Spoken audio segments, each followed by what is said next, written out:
abaturano bajanga umukuru w'entebe yo kubanzogu ahabwe cyaro cya Rwanjare ya kabiri abarema isoko kutunga mizi bayima yo kumara ubwire buringwa bari kuteganisa wibura rya mizi yo mcangeki. Mr. Mayor twino kushanirwa ko gomboro riyale yakwaka vuya kabiri agwamiza aho kuba amizi gaza kuzi kubisha babuza district ba atwara tukizana ngo amizi bishaba gajeje bagomba kandi abosho mu buzima cyo fatira kujisha kuba cyicyo n'umunombe kugira ngo amizi agaza kuyambarwanza amizi bagatwara handi omurukiko rw'ekyaro orushitamiro mu senta za Bunoga cyamanogu nagira ngo hinita keri yabere yahire government konka tine cyo bamuhire ngo kanda haryoru tarukubasa gukora nshobi niyemwe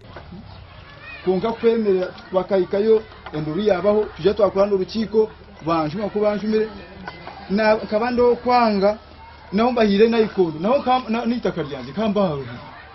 nganga nahate haro nayikondo kwe kubashangira ari amizi mingi bayumva kugira ngo aho batangiye kugira ngo bateka amizi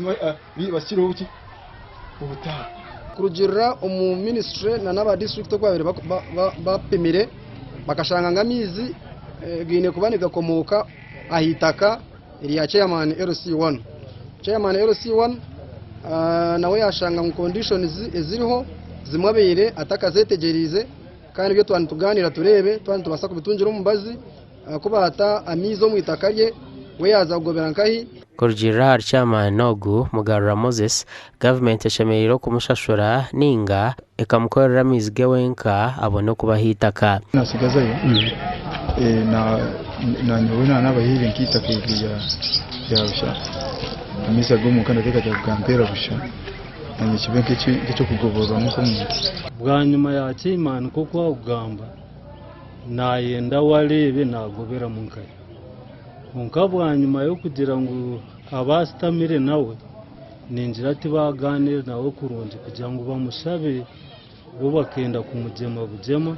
Project egizero kuteganisibwamo neza kumaraho miliyoni 300 kandi tebekanisibwe okuganyira byaro bena omugombora ya Buseruba. Gashakwa Anthony Atwine.